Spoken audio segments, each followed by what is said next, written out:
Fatmiri luajti rolin e vet si djali i shkath, i zoti, për rendin. E angazhoi ky komitet i shpëtimit që u krijua. Shiko, brenda Shqipërisë. Fatmiri është një djalë që në vitet 97 ka pasur një ndikim në vitin 97 një ndikim të madh si rrjedhoj e gjyshit vet. Babës nanës. Isuf. Mansalihi. Po. Mansalihi. Mos gaboj termet pasardhës i baraktarit Krasniqës. Gjyshi i Jasalihit, Jas që është në Burg sot. Është gjyshi njëkohësisht edhe i Fatmir Aklajt. Në vendin ku moj konferenca e Bujonit, a jam gabim? Jo mos si ngatro me kështu. Domethënë, Mansalihi është gjyshi i Jas dhe i Fatmirit. Po. Baba i Jahës e ka bab Mansalihin, nëna e Fatmirit e ka bab Mansalihin. A më kupton? Po gjysh. Njëri ka gjysh dojve, njëri ka gjysh shtëpisë. Po. Kështu që ky djali, me qenë se mani në atë kohë, kur gjithçka ra, i mlodhi pushtetin e qeverisjes vendore. Mani, një burr i jashtëzakonshëm, një plak i hishëm, 2 metër burr, me pas lezet me nejt 2 minuta me ta.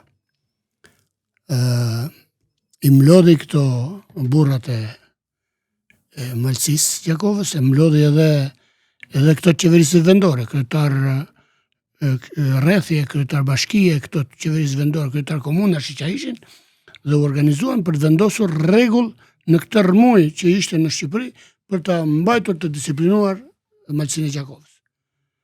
Dhe në këtë kuadër Fatmiri luajti rolin e vet si djali i shkath, i zoti, për rendin. E angazhoi ky komitet i shpëtimit që u krijua. E angazhuan për rendin. Dhe Fatmiri mori ngjyrën e një shefi komisariati në një farë mënyrë. Dhe kjo ka qenë fillimi i 97-s, në mars, prill, maj 97-s. Pastaj kanë filluar konfliktet, më vonë. Që janë gjëra që janë jashtë meje dhe unë nuk mund të merrem me analizën atyre konflikte. Por unë di një gjë, për mua kanë qenë djem të shkëlqyer, jashtëzakonshëm. Edhe ai Fatmiri, edhe Jaha që është në Burg sot. Po, ai keni takuar shpesh general? Po, i kam takuar, nuk e di sa herë. Në çdo rast që kam shkuar në Tropo i kam takuar, sepse ata kanë qenë shumë të mirë, shumë të disiplinuar, shumë atdhetar. Në mënyrë absolute. Atë kujtuar në sekuenca, janë këtë gatshëm që me të thuhet që janë këtë gatshëm me morë dhe aksione brenda Kosovës. Ja, nuk merrem me supozime, sepse është gabim mund të merrem me supozime, por mund të them që ata kanë qenë djem të fortë, djem të qëndrueshëm dhe që e kanë dashur atë dheun, e kanë dashur Kosovën. Nuk i kanë bërë asnjë pengesë luftarëve të ushtrisë shqiptare të Kosovës. Absolutisht nuk e në morë me trafik armësh ata si që po flet dikush, kanë dalë pas interesa me shit armë, absolutisht jo. Kishin mënyra tjera ata që po donin me fitu para fitojnë para, s'kishin nevojë me fitu para me një pushk, do ta blesh 5 tash 7. Si intereson të Fatmirit as Jahës as kërkujt në atë kohë, në Tropoj me u marrë me këto vogëlsira. Më kupton? Kurse të tjerë pastaj flasin si u vje për shtatë. Për mua kanë qenë luftëtar të mrekullueshëm të atdheut.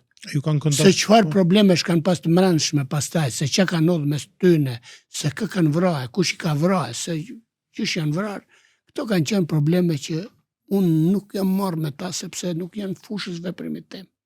Se marr as me rendin, as me policinë, as me gjëra, dhe unë jam marrë me ushtërinë, me organizimin për mbrojtje dhe si të tillë edhe ata e kishin për detyrë të ishin luftarë në radhë e divizionit të Kukësit edhe ata për mua kanë qenë të devotshëm për ta kryer detyrën e tyre.